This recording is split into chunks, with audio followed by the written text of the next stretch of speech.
Our second panel is entitled, my name is Michelle Yelle. Our second panel is entitled Intersectionality, Social Movements and Civil Society. I will not read the information you have on the speakers in our nice program. And we have a slight change of order in presentation. Amna has asked to speak second because she has to resolve some technical difficulties. So our first speaker is Tiffany Thorville, who is a professor of history at the University of New Mexico. It's not her first time in Cincinnati. And she will contextualize the asymmetric relations of power in Germany for us. Hello. I just want to also thank the organizers for inviting me. I guess I'm just going to enunciate. Can everyone hear me? Jazz hands of excitement. Yes.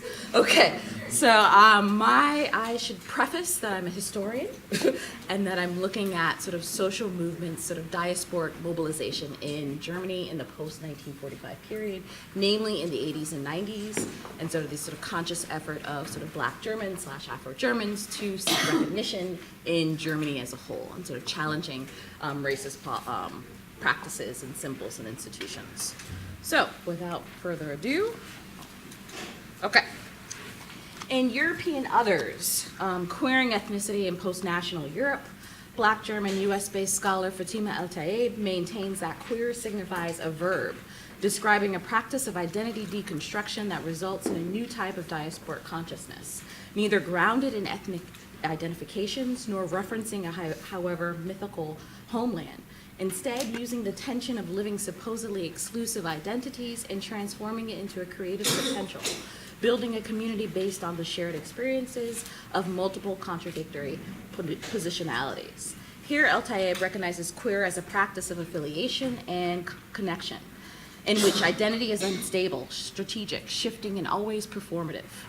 In this case, queer serves as a destabilizing act that alters static notions of identity and empowers Afro-diasporic individuals in Europe. El-Taeb's formulation of queer was represented in the Black German movement of the 1980s and 1990s, especially through their feminist organization, ADEFRA, Afrodeutsche Frauen, or Afro-German Women. ADEFRA focused on intersectional themes that impacted the everyday lives of Black German women, making them legible in a West German society that inaccurately considered itself to be free from racism, especially after the Third Reich, and to be homogeneously white. ADEFRA, in the words of Black German activist Peggy Pisha, opened a new world to me in which I can be all that I am, Black, lesbian, and inconvenient. Gotta love that. Pisha's quotation reveals how ADEFRA provided an empowering space, enabling her to find a sense of belonging and embrace all aspects of her identity. In this way, ADEFRA helped Black German feminists and lesbians forge connections and carve out spaces for themselves in which they reinscribed themselves within the nation while also highlighting the nation's persistent racial injustices and inequalities. In this paper, I argue that Black German women's activism at ADEFRA reflected their efforts to gain visibility for their community, confront instances of discrimination that affected all people of color, and challenge the myth of monoracialism in Germany. Caribbean American feminist poet Audre Lorde's influence on and relationship with Black German women certainly shaped their activism. In many ways, the organizational events for ADEFRA also helped to instantiate everyday Black Germans as German and diasporic people while centering their feminist community activism. Black German feminists and lesbians also practiced Lorde's mantra of connected differences, creating networks and solidarities at conferences nationally and internationally. Their commitment to feminist and Black diasporic internationalism resulted in ADEFRA's 1990 conference entitled Risk Your Life and Leave Your House. The conference made Black German lesbian identity and feminism visible and was representative of how the local and the global intersected in these women's lives and in their activism. Before we explore ADEFRA's activism, I will offer some brief background on how Lorde served as a critical model for Black German women and their organization. Lorde became a visiting professor at the John F. Kennedy Institute for North American Studies at the Free University of West Berlin in 1984, where she taught 3 literature courses. One of Lorde's aims was to meet with Black German women, and specifically sort of Black German women like Maya Im and Katerina Bentoya, attended her seminars. Since Black Germans had few domestic models who showed them how to enact Black radicalism on the West German streets, Lord proved to be a significant figure. It was also the first time that many Black Germans had sustained contact with a prominent Black intellectual. Eames and Oguntoya's exchanges with Lord, as well as with one another, helped them cultivate a new sense of diasporic consciousness, one that led to empowering terms like Black German as well as Afro-German. So it's basically in the 80s where these terms are coined.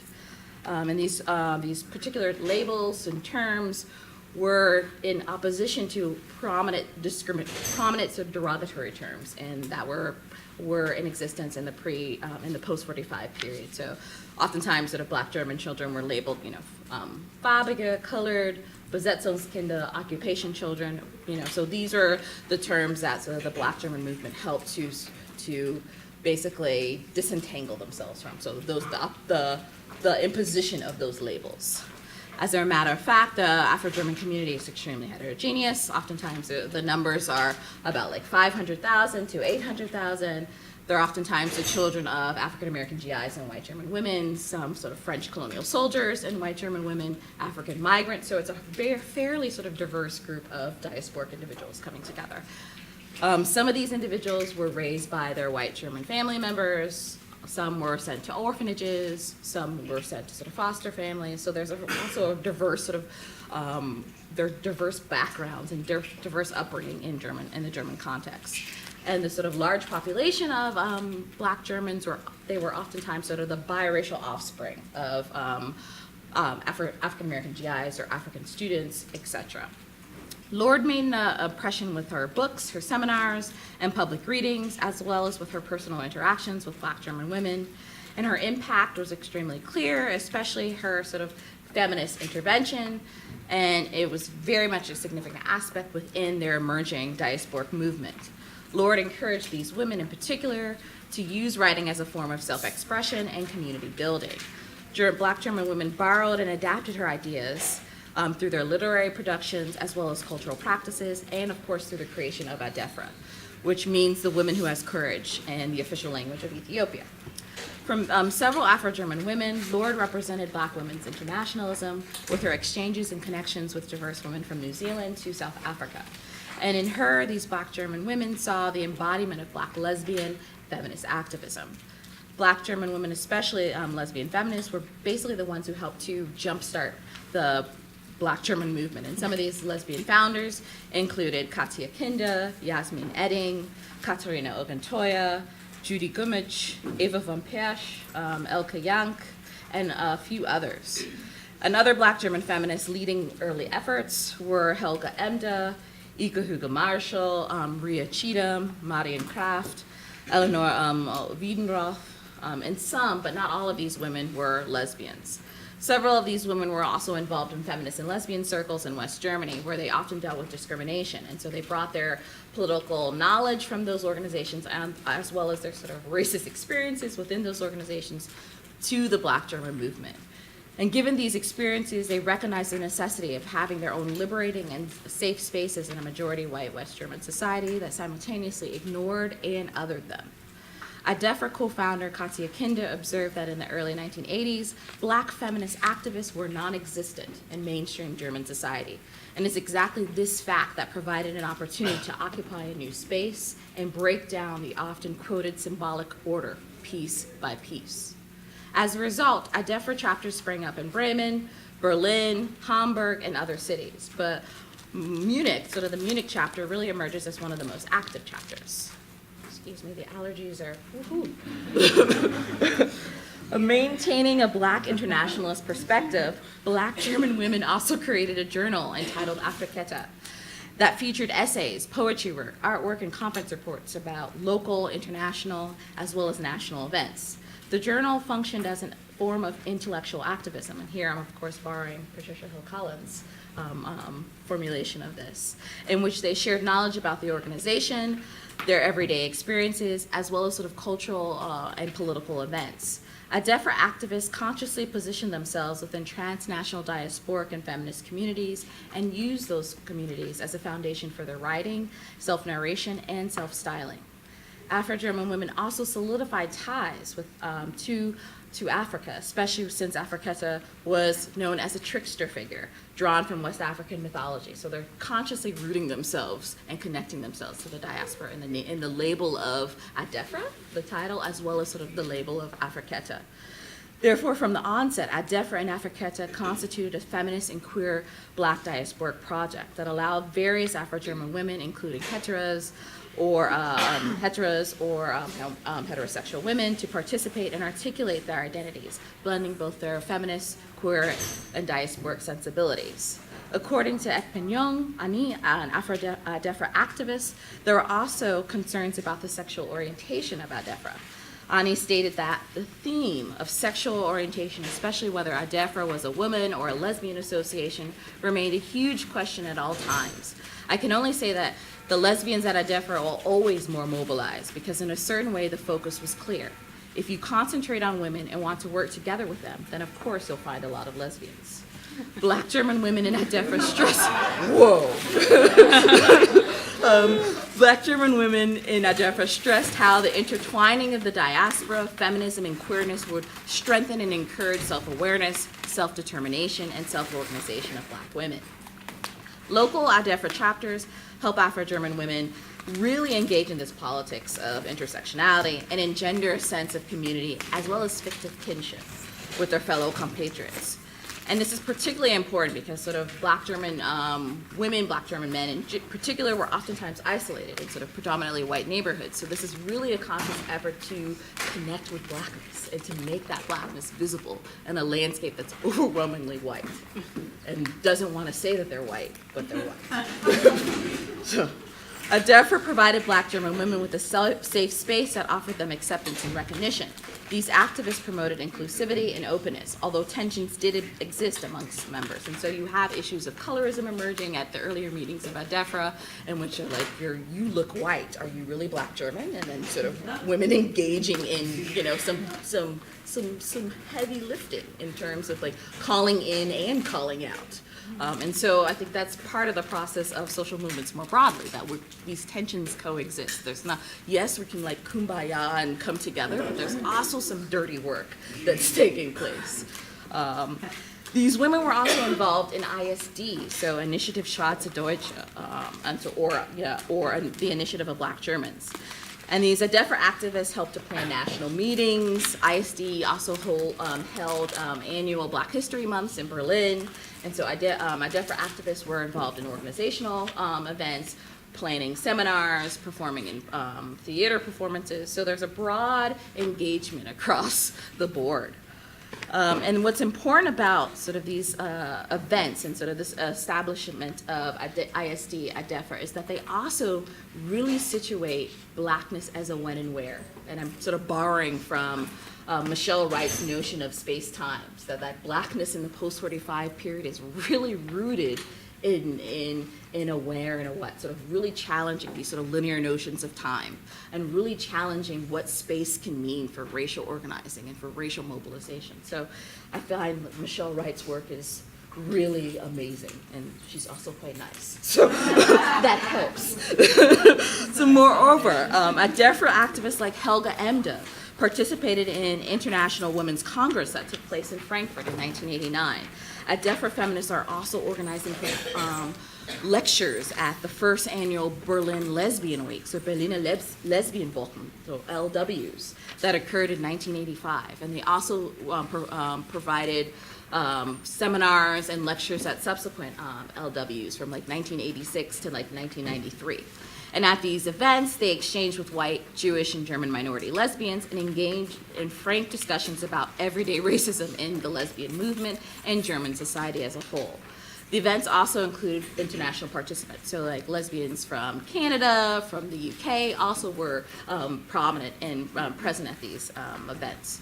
Here, Black German women encouraged open dialogue and the dissemination of knowledge and to change sort of the lesbian movement as well as collaborating with other Black German organizations or other Black organizations in Germany. And in participating in these events, they're also trying to underscore that Germany's racist. Like we are not post-racial. We are not, we're literally dealing with a post-Holocaust society that is reluctant to even, as Genghis mentioned, that is reluctant to even say, like, Rasa? God, that's not what we have here. We have nothing. I like the construction giving it like, hello, Rasa? So I think so the movement is very much tied to this idea of Germany's racist. And the mere fact that we're calling Germany out is significant. It is political and it's cultural. And we're also conscious in labeling ourselves as Black Germans and as Afro-German because we're allowing ourselves to be citizens and subjects on our own terms. So Lord's idea about forging connected differences is a mantra that they use as they attended conferences across the world. For instance, ADEFRA activists Helga Emda and Marion Kraft attended the 3rd International Feminist Book Fair in Montreal. They also attended organizations or events in New York, London, New Zealand, Zimbabwe, so they're really going across the board and connecting with other women. DEFRA activists were also involved in the cross-cultural Black Women Study Summers Institutes that took place from 1987 to, I think the most recent one was in 1996 in Venezuela. So these Black German women are really, participating in sort of this idea of Black internationalism and forging connections with other women of color. And they really see Black as a political ideology and political practice and a significant tool for, solidarity building. As Black German activists organized events that exemplified a feminist and queer African diasporic outlook, they also continued to foreground discussions on discrimination and forge solidarity to one another and other women. Indeed, the ADEFRA Munich chapter accomplished this through the organization of a variety of events. So they held a conference about sort of racism in 1993. They held a 1993 Back to Roots hair workshop. So this is sort of this larger engagement with sort of the Black German community. It's not only sort of challenging racism, but it's really rooting sort of Blackness culturally in terms of like, what do you do with your hair? How do you get your hair braided? Who can you go to? Sort of these everyday dynamics that we don't necessarily think of as significant components. And then they also hosted this, this Risk Your Life and Leave Your House conference in 1991. And this conference, sort of title of the conference derives from an African proverb. And so they used this conference to forge connections with not only sort of other Black German women, namely Black German women who are coming from the East, and sort of other anti-racist white German women. And so this conference really enabled women to not only exchange ideas and strategies, but also to share their feelings about dealing with racism. So oftentimes in these sort of efforts of mobilization, we forget that these are intensely emotional experiences for individuals, and that these spaces really do facilitate, the creation of emotional communities, political communities, but also just the expression of I'm pissed. I'm dealing with microaggressions on a consistent basis. So these spaces really facilitate the exchange of I'm pissed. I'm angry, I'm upset, and I want to sort of affect change. So they're also using some of those emotions to help them cohere, but also to mobilize and seek some degree of change. And some of the panels that took place there were white mother, Black child, differences among women, a critical look at how we deal with others. There are also sort of Black-only events that were limited to Black German women and other women of color. And so these events really dealt with this idea of the topics of reunification and racism, lesbian politics, as well as sort of this larger engagement with sort of history and the history of slavery within the sort of German context. And all of these seminars really show not only sort of the wide-ranging interests of Black German women, but it also shows their ability to engage and produce critical knowledge about these topics at these settings. So I see ISD, ADEFRA, and the sort of organization, the organizational events that they help to create also as intellectual sites. They're creating political moments, but they're also creating intellectual moments of sort of critical interventions about why these things matter in a German landscape. It's also against this backdrop that they forged connections with other Black Europeans, so Afro-Dutch activists were there presenting about their respective organizations and respective events. In this meeting, the ADEFRA activists recognized that we as Black women have a responsibility to unite and initiate change in the family, in close surroundings, regionally and globally.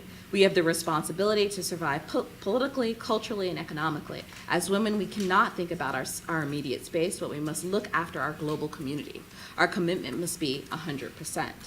So the symposium and these participants in the symposium were very much tied to forging connections and really exchanging political knowledge and sort of tools, strategies, ideas, what techniques have worked in your respective spaces, what techniques haven't worked in your respective spaces. And for the Munich activists in particular, the ADEFRA Munich chapter activists, for most of the Black women, many came from the former East and other European countries. This was the first time that they took part in a meeting exclusively for women. Despite our different ways of life and of partly different self-image, for example, there was some confusion met about the label of Afro-German, and there was a little bit of a lack of acceptance among some of our Black African, Arabic, French, and Dutch sisters. The response to the meeting was still overwhelmingly positive. So I'm out of time. I'm just going to quickly say, they organized. Yay!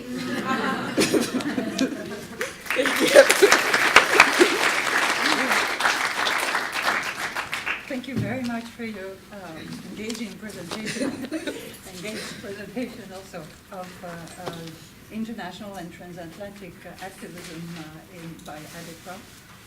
And now we will turn to Professor Anna Akbar, who is a professor of law at the Moritz School of Law at Ohio State University.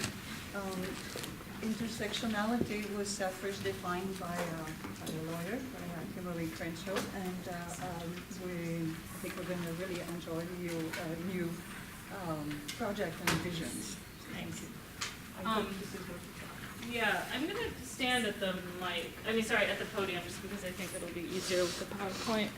I want to start just by apologizing that I was extraordinarily late, not just for this morning, but for last night. I really meant to be here and had some client stuff come up. I teach in a clinic at the law school, so I just got distracted or couldn't be here last night, and so I'm really sorry about that because it sounds like I'm missed a really extraordinary set of conversations in a film and conversation over dinner last night. And I want to thank Felix and the students and the staff who made the event in these last few days possible. So I'm going to talk today about a paper that I'm writing that's part of a new project for me where I'm studying contemporary racial justice movements that have an anti-capitalist critique to look at how those racial justice movements that are centering a critique of capitalism within their analysis kind of reconfigure traditional proposals and approaches to law reform.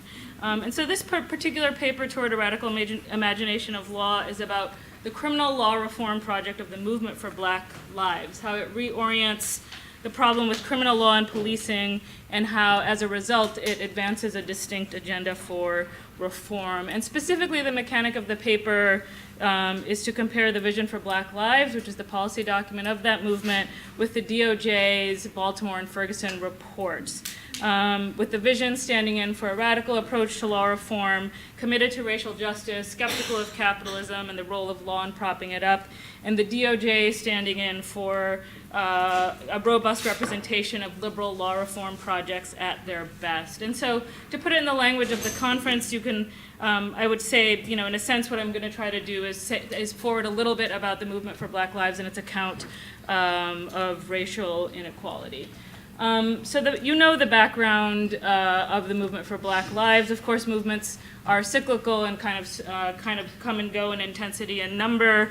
But in 2014, you have Darren Wilson's killing of Mike Brown and the uprising in Ferguson, followed not that long after that by the Baltimore police's killing of Freddie Gray, and then a local rebellion there as well. And of course, in the meantime, these local rebellions are in a larger ecosystem where they are provoking and supporting national protest and movement building and organization around the country. And in the meantime, all of this process is being punctuated by a legal process that does not hold the police accountable. So in Ferguson, the grand jury refuses to indict Darren Wilson. And in Baltimore, even though Marilyn Mosby brings charges against 6 officers, no one is convicted of any crimes. And so the rebellions and the protests provoke a crisis of confidence in American criminal justice and beyond.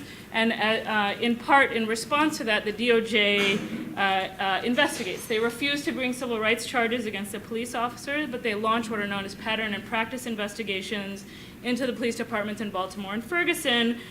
Both of those reports ultimately condemn those police departments for systematic constitutional problems, which I'll talk about in a minute.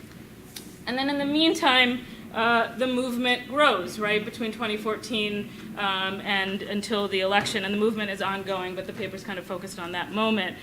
During that time, there were shutdowns of bridges and highways, die-ins at courthouses and state houses, occupations of police stations, police unions and universities, arrests and curfews, tear gas, and riot gear. Those actions, I think it's interesting and important to note, are largely organized around institutions of law. While at the same time, the movements have not been arguing for traditional reforms or even traditional civil rights enforcement. Around the country, state houses and courthouses became sites for these die-ins and protests and these funeral processions, and organizers were making clear that on the one hand, law holds inequality in place, while at the other hand, they are using the law as a tool for organizing and as a way to articulate a different kind of society that we want to live in. And so stated another way, organizers have been condemning law as a scaffold for police violence at the same time that they use it as a tool to build power and work towards solutions. So in July 2015, there was a first gathering of its sort of 2,000 black organizers in Cleveland. A lot of things happened at that convening, but one of the things that happened was that a process was started to put together a policy platform for the movement. And there was a year-long process that then in August 2016 released a platform. That platform is credited to be collaboratively authored by 50 organizations, and last time I checked was endorsed by over 500 other organizations. And so while there have been other policy proposals and demands, many of which I'm sure you have seen, the vision is the most comprehensive, collectively authored, and widely endorsed articulation of movement demands, which is one of many reasons why I think it should be taken seriously and why it's the center of this paper. So the Vision for Black Lives has 6 kind of meta demands under which the other demands kind of fit under. Those 6 demands, which are up on the slide, telegraph a broad view of the nature of police violence and the appropriate agenda for reform, with a focus on the centrality of anti-black racism to the development and organization of the United States. And so the demands seek to transform not just police violence, but the interlocking systems that make police violence possible. The demands straddle economic and racial justice, market and state, private and public. They address current and historical structures of violence and inequality. And so the vision in its scope and in its depth unequivocally announces that ending police violence and the killing of black people cannot succeed on the narrow terms of police reform. At the same time, it articulates a focus on the material realities of black people and a commitment to building power in black communities as essential to addressing the violence and inequality that black communities face. And so the vision broadens the lens of violence beyond the police to a larger set of institutions, to the relationship between state, market, and society, to the larger historical question of anti-black racism and the history in which it emerges, and it reflects a commitment to deeply transform the society we live in. It's important to note that the vision channels platforms of movement organizations past, for example, the Black Panther Party or the Young Lords. And so here on the slide, I don't know if you can make it up, but it's the 10-point platform of the Black Panther Party, which the vision very strongly resonates. To appreciate how the vision expands the frame on policing and forward solutions very different than those in the DOJ reports, consider 2 of the 6 major demands directly related to the question of police violence: end the war on black people and invest, divest. So the first demand in the platform is to, quote, end the war on black people, the criminalization, incarceration, and killing of our people. The supporting policy briefs tie the war on black people to police in a broad set of contexts. In framing criminal justice as a war on black people, the vision is concerned less with a particular mode of government regulation, say policing or police killing, and more with a larger set of interconnected practices and processes that dehumanize, surveil, control, and end Black life. And so, like I said before, this is not a simple demand for police reform or even criminal law reform. It's an expansive view about the legal processes and regimes of control that constrain, limit, and criminalize Black life, and then that then double back as justification. And the language of war is strong, signifying a level of intentionality and human devastation that at least legal institutions and legal analysis typically do not confront. And you'll notice that the call is repeatedly to end these regimes rather than to ameliorate their harms. So for example, the vision calls for an end to the school-to-prison pipeline, an end to all jails, detention centers, youth facilities, and prisons as we know them, an end to mass surveillance and to privatization of police and prisons, an end to deportations, immigration detention, and ICE raids. These calls, which make up the call to end the war on Black people, reflect the vision's decarceral abolitionist framework. And so the vision is seeking fundamental structural reform that moves beyond constitutional rights or beyond standard criminal justice reform. Instead of striving to improve the police and criminal law, the vision focuses on reducing its large social and fiscal footprint and shifting resources otherwhere and shifting the forms of governance under which communities of color and poor people live in this country. So with that in mind, now let's look at the second major demand, which is invest, divest, which embodies the practical aspiration of transformation. Invest, divest reflects the negative aspect of abolition, so to undermine, limit, and shrink the reach and footprint of policing, prison, and jails in society, but it also reflects the positive project of abolition, to build alternative institutions and programs to govern the same social problems we now deal with through criminalization, surveillance, policing, jails, and prison. And so the vision demands, quote, investments in the education, health, and safety of Black people, and divestments from criminalizing, caging, and harming of Black people. In making the demand, the vision is laying bare the state's current investment in criminalization as a choice. And at the same time, the vision is calling for a new direction. The demand is for the immense sums of money that we spend on prisons, jail, police, surveillance, to be directed instead toward reparations and reinvestments in restorative services, including mental health services and job programs. And so again, the vision forces a broader frame. The interconnectedness of the state and the market of investment and divestment in Black communities. State and private action are co-constitutive. One can't understand one without the other. The problems facing Black communities cross the public and private divide in the movement's analysis, and so must the solutions. Criminal and racial justice are intertwined with economic justice. This holistic view considerably widens institutions typically suggested as targets of criminal law reform conversations. Police and prosecutors are just the beginning of the conversation. Schools, healthcare, and jobs must also be targets for reform.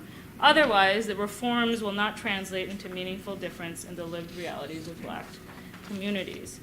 And so, apropos, there's this quote from this report called Freedom to Thrive, put together by Black Youth Project 100, Law for Black Lives, and the Center for Popular Democracy. They did a report where they studied the budgets of cities and municipalities across the country and found that for many, many cities and municipalities, an extraordinary proportion of the local budget is dedicated to jail, policing, and prisons. And so I think this quote is super important and rich, so I'm just going to read it out loud.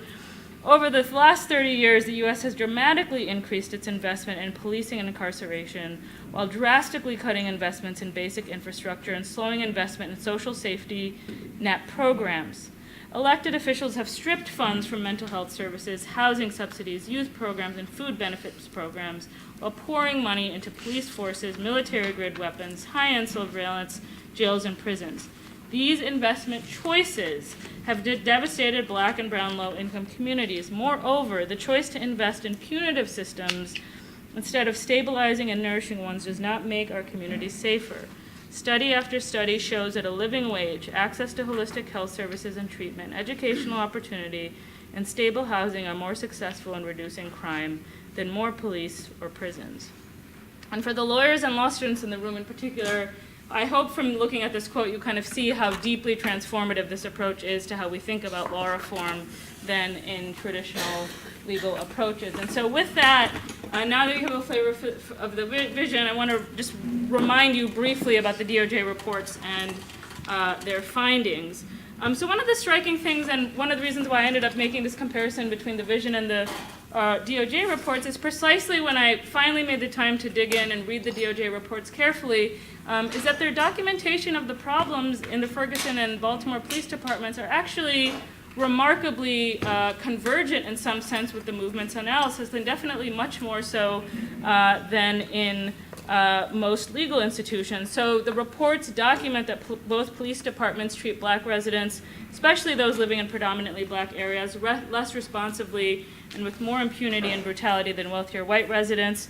They document that the problems are systematic and historic, that they're not specific to the police, but they're part of a larger history with redlining and participation and inequality with the courts, and so on and so forth. And so there's a lot of convergence between the two. At the end of both reports, there's a little bit on reforms. The Ferguson report has more on reforms than the Baltimore report does, but both reports converge on a range of standard fare criminal law reform proposals, including things like community policing, more transparency, and better policies. Let me skip. So in the end, the DOJ and the vision depart in fundamental ways. The DOJ reports document the problems endemic to policing, while presenting a critical view of Ferguson and Baltimore's police departments, the reports are committed to the legal status quo, to a mode of governance that relies on policing to deal with a broad set of deep-seated and historical social problems, and to rules and authorities that are historically and functionally oppressive. As a result, the reports double down on traditional reforms that reinvest in law and police. This approach cedes more legitimacy and more resources to the police and the legal frameworks in which they operate without a meaningful consideration of alternatives. And so what does the vision do differently? First, like I said, the vision expands the frame beyond police violence. Second, the vision centers how now and in the past, law and the police enact and sanction concentrated violence and inequality in black communities and beyond. The movement centralizes racialized violence and inequality in its understanding of the law. So for example, it reflects an understanding that the Fourth Amendment, while it suggests that police can turn to deadly force only in extraordinary circumstances, the reality is that police kill people every day and largely with impunity. It points to the entangled history of the police, the law, and the Klan. So how over time the law has legitimated and deferred to various sorts of lethal violence targeted at black people. And then now to the intersectionality point at the very end, the movement integrates its concerns with white supremacy and patriarchy with a critique of capitalism. Moving beyond bias, the movement addresses an understanding of American history and our contemporary reality through a lens of understanding, with racial capitalism as the analytic lens for racial inequality. And so in the movement's intersectional account, borrowing from Kim Crenshaw's work, racism is rendered not simply or predominantly about bias, it is about race and gendered class hierarchy producing concrete financial and property benefits for a relatively small group of people at the expense of others. Movement actors centralize intersectionality in their analysis of identities and structures. Their critique is not limited to race, gender, or identity politics. They move beyond an identity-based theory of inequality while still recognizing the importance of identity. They think about structure and thinking about individual material grievance, and capitalism is central to the analysis. And so, very briefly, this integrated analysis of of white supremacy and capitalism in particular opens up ways of seeing new harm. So for example, take the example of gentrification. Recognizing the link between race and capitalism, contemporary organizing campaigns identifies police as protagonists in gentrification and the dispossession of communities of color. So a simple legal analysis or racial discrimination analysis doesn't really allow us to comprehend what the harm is here. But in the movement's analysis, it's a very deep harm to grapple with. Another core disagreement between the DOJ and the movement is over whether police can be divorced from its entanglements with anti-black racism. The movement's account of police shifts the point of reference from law's legitimacy to the Black experience. The movement accepts and centers what much of critical race theory and feminist law scholarship has argued for, that the voices, the experiences, and expertise of Black and other people of color, immigrants, women, LGBTQ, and gender nonconforming people. In other words, the movement strives to learn about inequality and violence from those who suffer their conditions and to develop a vision rooted in and committed to addressing those experiences. And I'm not quite done, but I think I'm out of time, so I will stop there. Thank you.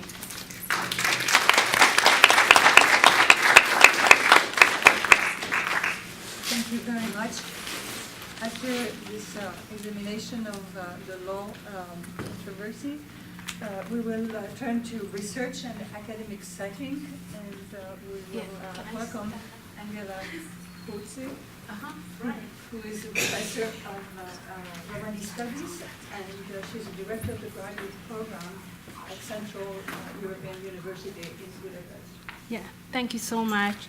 So first of all, I really would like to thank for these really fantastic opportunities which serve many purpose, not just thinking about critical race theory and develop further, but also developing some kind of transnational solidarities, what I really appreciate, and connection with the critical Romani studies. So I'm going to read, that's why I thought that it's more comfortable to stand here and a little bit move away from the noise. So this paper, what I'm going to read, it's a forthcoming book chapter, so I will skip many parts, but I try to make it understandable.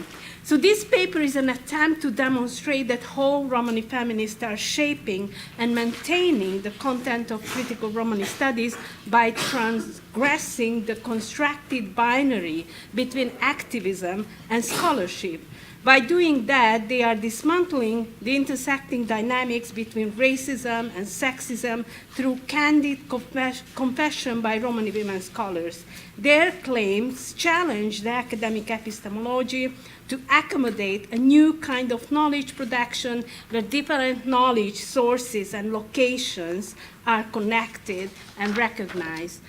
So the presence of Romani women in knowledge production evolves the question, what was formulated by Alexander Bailey in 2016 in his public lecture, Black Life. So in quote, what does it mean to have to create oneself from scratch in environments where one is not supposed to exist? So what does it mean to be a Romani woman in academia where we are not supposed to exist as scholars? Undoubtedly, we have to create ourselves from the scratch in an environment that usually construe Romani women as subject of research, but definitely not imagined as scholars who inhabit a space where knowledge is produced or published in academic journals, and certainly not theorize the forces, the condition Romani lives. To be a Romani women scholar is beyond the imagination of many scholars who imagine Roma exclusively as an activist and a research subject. So critical scholarship, talking about, I'm using Craig Callum, who persuasively argues that activist social science is a very productive research paradigm. It, in quote, may inform both activism and social science in pursuing critical knowledge. He underscored that critique is a crucial part of social science. It is really important to understand how research could be different and why existing theoretical frameworks do not explain the actual possibilities of lived experience. He explains this in the following ways, I'm quoting. So critical theory is not just criticism of other theories. It is an orientation to the world that combines the effort to understand why it is as it is, the more conventional domain of science, and how it could be otherwise, the more conventional domain of action. So precisely because of attention to possibilities of change, critical social science is often focused on the ways in which power, privilege, and self-interest, as well as ideology and limited vision, reinforce actually existing patterns in social life and limits on potentially positive change. So, quote is closed. Michel Bourgeois' ideas resonate with Calhoun's stance on activist scholarship. He passionately writes about the growing gap between the sociological ethos and the world we research. He challenges sociology to engage with the public in multiple ways. Civil society and NGO activism, besides their ambivalences and internal hierarchy, are still important terrains to understand and engage with contradictions, as well as to reflect on their ambiguous politics. As Bourgeois argues, it is, in quote, the best possible terrain for the defense of humanity, defense that would be aided by the cultivation of a critically disposed public sociology. So for many Romani feminists, civil society and NGO activism, despite their systemic contradictions pointed out in earlier work, just like our with Nidhi, are still more accessible environments than academia. So most Romani feminists are still located in or come from NGO activism, from where they seek to create a politics of possibility by connecting political, social activism, and academic scholarship. So in short, activist scholarship is engaged with the public. It is a legitimate form of academic scholarship that sometimes lacks recognition from hierarchical academia, which privileges intellectual work to the detriment of active engagement. Andrew Ryders, in one of his articles, explored the debates around community-led research, engaging with the current debate in Romani studies, and comes to the conclusion that academics should appreciate the value of disagreement, as well as the use of different theory and methodology as instrument to create new knowledge and understanding. So this message resonates with the seminal work of Sam Beck and Carl Maida, who suggest a more responsible role for anthropologists working with people, communities, and movement, and engage with them in a way that they might benefit from the studies. This engaged anthropology encourages collaboration with the people who are the object of their studies to create social change. So this approach requires a change in methodology and use of a different theoretical approach, even in developing an attitude which moves away from traditional anthropological observation, already largely contested since the 70s. So I'm taking a stock of previous critical writings on knowledge production, and I intend to bring to the fore the racialized and gendered lived experiences of Romani women in the academia in order to highlight mechanisms of oppressive hierarchization and argue for an epistemic change within Romani studies. So Romani scholars' gendered and racialized lived experience, as well as their social political activism, provide a unique basis for theorizing the intersection of gender, race, and class. So instead of being discouraged, Romani activist scholars should be supported by scholars who pursue critical knowledge and seek non-hierarchical and reflexive partnership, just as we are here together. The way forward in Romani studies is to critically reflect on the hierarchical nature of academic knowledge production. So this entails a critical dialogue among Roma and non-Romanic scholars, activists, policymakers, and those who implement policies, as well as those who have opportunity to create new knowledge-making avenues and horizons that were hitherto structurally and epistemologically denied to Roma.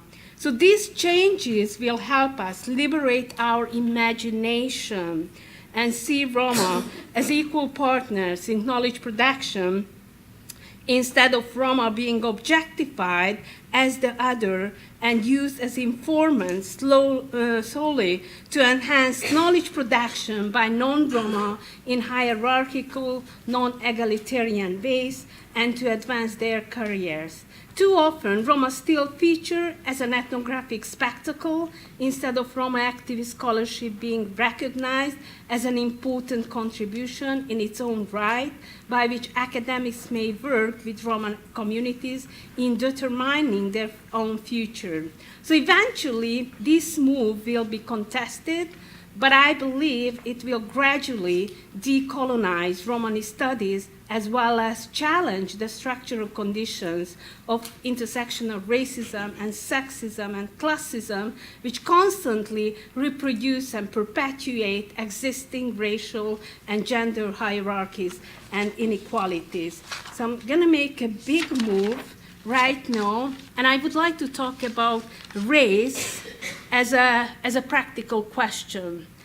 So feminist and critical race theory questions and challenges the status quo that benefits from the positivist traditional forms of knowledge production, which usually disadvantages women and racialized groups.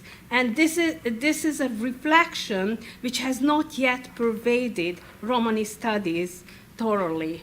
We know it, right, Matthias? I'm just laughing because we just had, number of discussion on this, and it's really unbelievable, the structural resistance and obstacles what we are facing. So as long as we do not use gender and race as an analytical categories, the effects of sexism and racism remain invisible. Particularly Romani and pro-Romani feminists who deal with racism and sexism in a practical way in the political activism seek to talk about race and racialization in theoretical terms too. Although the concept of race as a social marker of difference pervades all forms of social relations in contemporary Europe, particularly in Central Eastern Europe, the fact of race, the process of racialization, is not sufficiently acknowledged by social studies, or as Etienne Balibar pointed out, there is a racism without race, which shifts the focus from race to culture and builds hierarchies in which some cultures would be superior to others.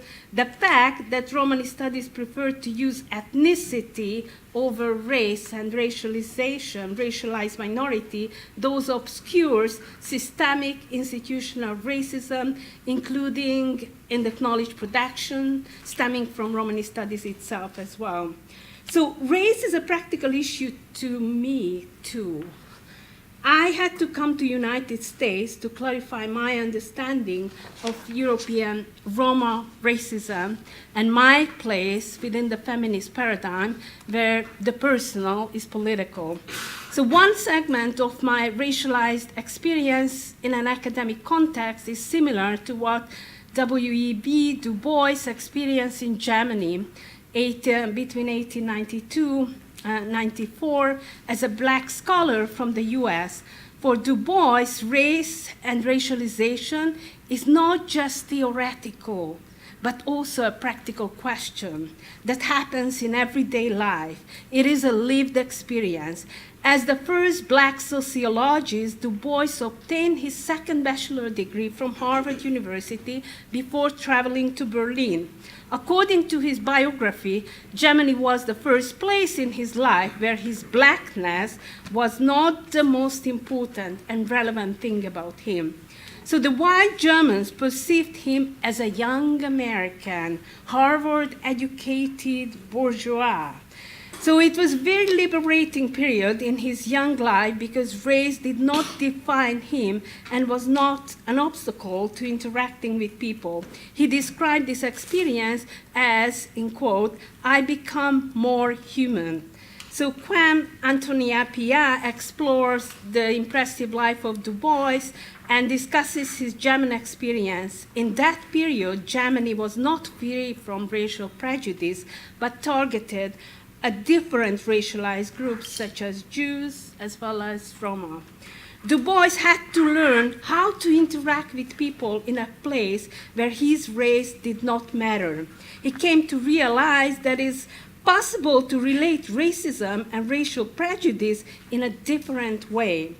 I had a very similar revelation being a Romani woman with a European Fulbright, being a Fulbright visiting scholar, and afterwards a visiting professor at Wake Forest University, North Carolina. In the United States, my Roma identity is invisible. I'm not racialized. Being Roma is unimportant, while my gender is more significant. As a professor in Hungary, working in an academic context, which assumed to be a very liberal, very progressive, however, the first and most important markers about me are my Roma identity and my female body. So this defines people's perception about me and my interaction with white academic colleagues.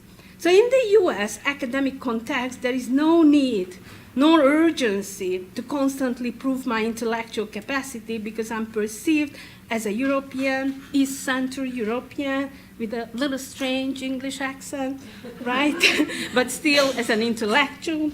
However, in Europe, where I'm noted as a Romani woman, even in the Romani studies circles, there is a need to overcome the racial prejudice that is silently imposed on my inferiorized female body.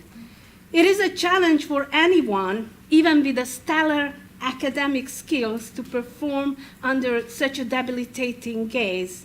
As Du Bois did in Germany, in the US, I have the time and space to reflect on my racialized European existence as I contemplate and reflect on the lived experiences of my black students in post-Jim Crow North Carolina. So like Du Bois, I had to travel several thousands of miles to gain trust and respect, as well as to experience liberation from academic gender and racial profiling. So there is such a thing as academic racial and gender profiling. So to put this into perspective, I am not the only Romani woman in our European academic world who experienced lack of trust and respect, as Patricia Caro, a Romani feminist from Spain, whom I interviewed for my research, explained that non-Roma teachers, the Gage, it's never supported her in pursuing an academic degree, in quote from the interview. So when I was growing up, I decided that I want to develop my intellectual capacities, though my Gage teachers told me that studying at university is not for Kalis.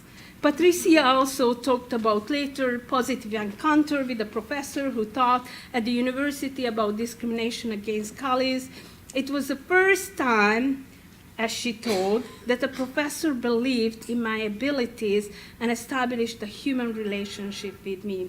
So this experience can be potentially related to what Sylvia Winter, critical race and cultural theories, discussed when she analyzes the hierarchization of black, brown bodies and other bodies that are perceived as, in quote, less than human, deviating from the deeply gendered and sexualized normative white heterosexual and able bodies.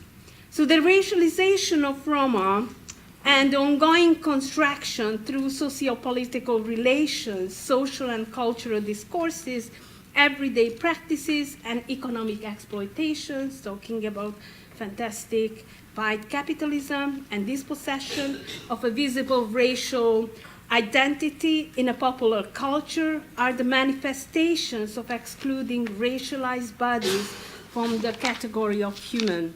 So according to Winter, racialization as a sociopolitical mechanism systematically classifies people within a hierarchical relationship that identifies social groups as human, subhuman, and non-human.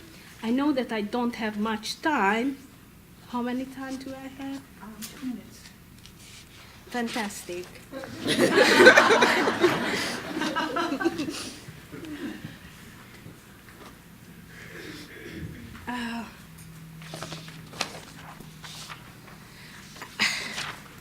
Okay, maybe I just would like to read some quotes because I think for me it's very important to bring back the voice of the Romani women whom I interviewed. So I interviewed several Romani women who are working in academia, and they complain about the forms of condescending treatment and attitude of presumed incompetence by their white colleagues. They recall situations similar to the experience of Black women, Latinas, and Native Americans who are still underrepresented in US academia. So women of color's experience resonates with those of Romani female professors of linguistics. Quote from the interview: "I think Romani women historically have been invisible, underestimated, and not acknowledged for their contributions and their knowledge. The historical representation of Romani women shapes our experience in academia. So when I have been looked down on, I always wished I had more racially diverse colleagues with whom I could share even these kinds of concerns." Also, a junior scholar who started her PhD in her late 30s explained, "I have never been invited to any Roma-related research. So many research on Roma, mainly done by non-Roma. So even though there are not many Roma in the academia, so you can count on your hand, right? I participated only for one day in research about education of Roma when I was nagging the research coordinator to involve me at least as a poster. I cannot gain research experience without participating in various Roma-related research projects." So Anna Mirga, who is a young Romani scholar, reflects on her impossible subject position in the following way: "So I found myself in a situation where my ethnic background began to bear relevance in the way I was treated in academia. Numerous times my objectivity was questioned. It was argued that not only am I Roma, but I'm also an activist." So it's again this kind of binary, right? Activists and scholars. But there is no anything in between. And that's what we try to challenge and deconstruct. It was argued that not only am I Roma, but I am also an activist. So surely my activist agenda obscures my academic findings. And so one of the Facebook posts by a well-educated Romani woman critiqued the academic sphere, what we know that it's very white and very unfriendly space, right? And academic sphere as a place that silences, infantilizes, and patronizes Roma. So in quote, "Non-Romani voices are still lauded as more legitimate when talking about Romani issues.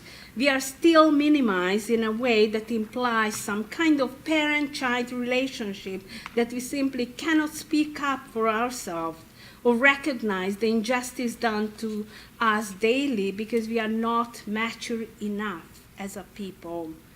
So it's very much remind to Amy Cesar, who identified this language as a colonial technique of infantilizing and silencing the colonized. So in the 21st century, Roma increasingly have broken through the barriers through higher education and are entering academia, but Romani women have to confront these additional barriers of white patriarchal privilege. Finito here.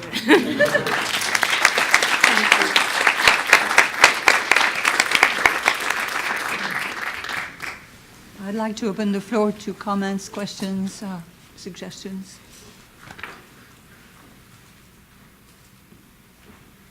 I have a question. Angela, since you mentioned this, and if you're willing to speak a little bit more about this, you referenced the debate you had at Central European University, which is pretty much the epicenter of the critical Romani studies movement.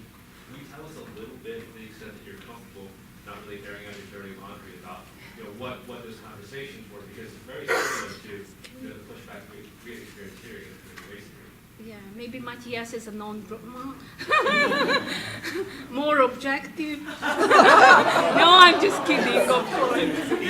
No, but it would be really great if you would share, like, from your perspective, Sure, there has been an article that was published in very critical voices against sort of critical race, critical Romani studies, which harkens back to what happened with critical race theory 30 years ago. Some of the critiques exactly sort of that this is not objective, that partly the main claim, the only novelty about critical Romani studies is distinguishing themselves from previous scholars doing work on Roma people by saying, look, we are saying here no research about us without us. So it comes down to identity politics. That's all the novelty that critical Romani studies is bringing. So I'm doing a very short piece of that. I'm reducing the argument to that, but Angela, you surely can add additional. The surprising thing for me is, apart from a number of statements that are pretty false on a number of, or not sustained on intersectionality as well, that is boiled down post-colonial theory in its reduced iteration of intersectionality theory. I mean, there's a number of wrong statements of that, but it's also the political choice of doing that in a moment that CEU has been trying to launch this little plant of critical Roma studies, of having a chair and having a program, and at that point comes this article at this very crucial moment, and rather than sustaining, as you, Angela, say, at the moment that, trying to sustain this program, here comes a scholar that basically tramples on this little plant. It's a very, very problematic piece, I think. And the problem was then the discussions that came up in the university. So we had a meeting where we were convened sort of to discuss about this. The piece was sent as an attachment, so let's meet around this piece. My assumption was, and maybe Angela's and Julius as well, with the two chairs of the program, was that we would discuss the problem of this article, but then the discussion was presented as, we're not going to really discuss this article, but we're going to discuss about the issues around how does identity affect our research, but in a way, so it was kind of getting it away from the political aspects of that article, and not even critiquing it for the scientific value of it, but getting it to a very sort of ethereal, almost level, where none of the underlying debates could even be voiced. And as much as we tried, like to address, Angela said, the elephant in the room, but it was a very, very disturbing meeting. And then they said, oh yes, we're going to broaden out the discussion, but it's not the discussion about the article, it's about these sort of ethereal, more academic spheres, in which this will then take place around who knows how it's going to be framed, but this is sort of a little bit of an update, at least from my perspective, but you have probably, surely... Just a clarification, you're talking about Michael Stewart's piece. Yeah. But there are several other arguments and statements as well, which are very similar to that. But I think for me, it was really a revelation to read the Kimberly Crenshaw piece, the article, what we had in our reader. We are teaching a course together with my PS, which is about the history and development of the critical race theory. So the same kinds of argument, the same kind of discussions, and in that way, it was like it's a revelation. Hey, other people did the same thing, and they were discussing the same issues. So the same kinds of paradigm, right? So in that way, it's really empowering. So we have some tool in our hand, and that's why I think it's really important to build up this kind of connections and connecting critical Romani studies to some other theoretical, streams and framework as well. Yes. Cool, thanks for all your presentations. My question is for Anna. I really like the presentation, doing stuff on Black Lives Matter too. And I guess just like kind of two suggestions. One is like the comparison of Ferguson and Baltimore works really well. Chicago, the DOJ report in Chicago, absolutely proves your point, because I've never seen a Department of Justice report that on the one hand identifies such incredible unconstitutional practices, on the other hand defends the police and talks about low morale, and it essentially reifies like the bad apple argument, essentially, and spends like a significant portion of the report itself on like the low morale of police officers, which apparently caused them to kill black people. And so that's just kind of like, I think it really would actually strengthen your argument. And the other thing I want to just kind of comment is like, your comparison kind of has like this danger of saying like, you know, the state redefines these liberal understandings, social movements are more radical, but social movements, right, a little bit like the Women's March, right, and the safety-pin liberals that emerged after the election of Donald Trump, have just had these tendencies of redefining liberal understandings of what needs to be done as well, right? And that the entire resist movement is about taking back electoral politics when, again, like, there are limits to formal politics if we're interested in radical transformation. And so I just want to, like, you know, to encourage you, like, to kind of think about the ways in which not just the state is reimposing these liberal ideas, but that comes from the ground up as well. Anytime anyone doesn't think about white supremacy in a critical way. Yeah, thanks. That's really helpful. I mean, just super briefly, I mean, in the paper, I talk about how, I mean, right, there's the whole range of movements, but even, you know, within kind of the movement and the movement formations or organizations that have come up around Black Lives Matter, there's, of course, even within that ecosystem, a whole range of approaches and thoughts about these questions and a whole range of policy platforms. My intervention is very specific in that in legal scholarship, I don't think there's been much of a reckoning of the kind of radical law reform proposals that are coming out of the movement for Black Lives, or even though the radical kind of views of change coming out of the civil rights, Black Power, Chicano movements, or any of that stuff, because there's a growing literature in law and social movements, but a lot of what it's focused on is how social movements have changed our changed constitutional meaning or changed how we think about constitutional law. And my intervention is to say, you know, when we only focus in some sense on the social movement pushes that are easily recognizable in law and that law has ultimately accepted, what are we missing in terms of the larger transformative visions and the kinds of alternate benchmarks they're giving us for where we're failing and succeeding and trying to change the world to the extent that we're, you know, trying to do that. I have a question and a comment to Angela's and Tiffany's contribution. It seems to be that race works different in different national contexts. In your case, Tiffany, I also know that among the Black Germans or Afro-Germans, it's highly disputed whether they should call themselves Afro-Germans or Black in Germany. Yeah. And I think that on itself says a lot about how race can and sometimes can complicate with the national context. And also, I think the experience of Du Bois in Du Bois, Germany, by the time in your experience, Angela. And can you elaborate a little bit more on how you really see race in a national context and the performativity of racial identity in a very specific national context? Okay.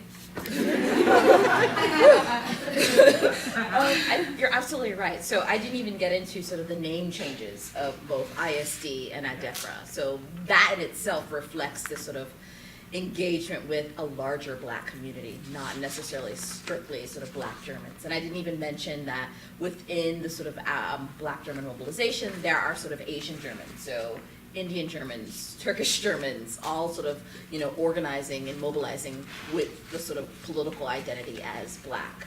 So that's inherent in both of the sort of titles. So the shift of like, you know, ISD, the shift of sort of the title of like ADEFRA. So that reflects that like we're engaging with like our movements, our organizations are explicitly for Black people in Germany. So it's not just sort of Afro-German / Black Germans. It's sort of the larger expanse of the diaspora in Germany. And I think you're right. I think there's some interesting dynamics in terms of like the evolution of the movement too. So I, you know, within my larger book project, I'm focusing on like the moment of like the 80s and 90s, but then in the epilogue, I'm also talking about like Black Lives Matter in Germany. And so this sort of new iteration of sort of Black radicalism and what that means, and sort of the sort of Black Lives Matter protests that took place in Berlin in 2016, 2017, and sort of this international, you know, this interracial feminist collective who helped to shape the Black Lives Matter movement. There's sort of a series of events in 2017 in which really was Black as a political identifier, and that we're really engaging with a larger community of individuals invested in detangling, you know, and on the one hand, detangling what race means in sort of the historical context, but also sort of linking this sort of post-colonial movement with the post-Holocaust movement explicitly. And so I think my epilogue deals with some of that dynamic in which we're talking about layers of blackness here, but then we're also talking about layers of political identification with blackness that sort of, have a longer historical lineage that also predates the 80s and 90s that I'm focusing on. I hope that sort of answers your question a little. Very short question. Do you think there is a difference in blackness in Germany you have already observed in your research compared to other particular fields? Yeah, I think yes and no. So I think, yes, there's like a different iteration of blackness, but then it also is explicitly sort of harkening back to like a blackness in the US, a blackness in sort of South Africa, a blackness in Britain. And so I think you have the specific German sort of form of blackness, but then you also see them engaging with different sort of diasporic notions of blackness. And so I didn't talk about this, but they're also like, engaging with, Pan-Africanists. So Maya Aim is citing, a variety of literatures. She's also sort of engaging with Fanon. She's reading, Walter Rodney. So they're explicitly using these diasporic resources to sort of shape their notions of blackness within the German context. So they know that blackness is different, but then they also see the similarities and sort of are consciously, latching onto those similarities. Does that help?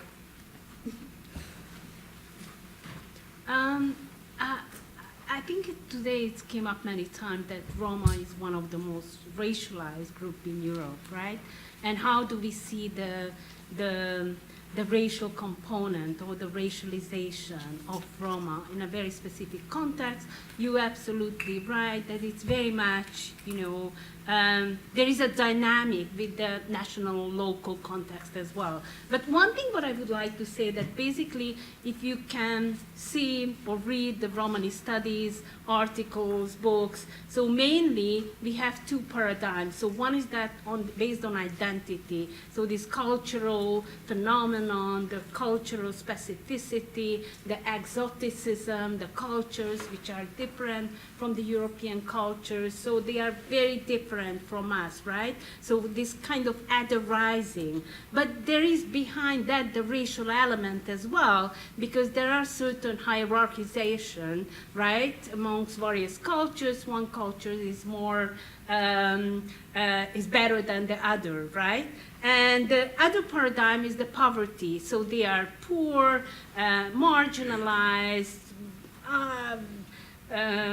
working class, underclass, pariah, and so on. But there is something which is missing again, the racial element. So why these people are somehow ended up at the end of the street? Why these people are living together in an enclave, in a very poor neighborhood, in a very impoverished neighborhood? Why these people are not able to enter to the university or college or even to high school?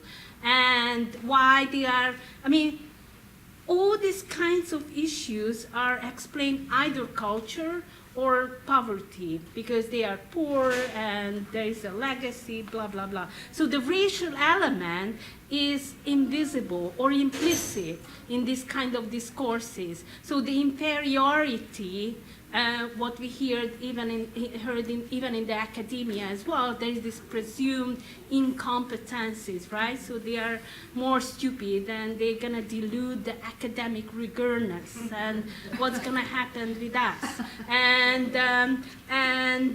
So the presumed incompetencies, the presumed inferiority, which is certainly a social and political construction, it's solidified into various legislations, policies, discourses, representations, and so on. So, and I guess our role is to really unveil this kind of mechanisms and talk about this kind of solidification and the process of racialization. Yeah. So maybe it's a good moment to close this panel, but not to close the conversations, because we will have lunch and we will have our keynote speaker presentation as well.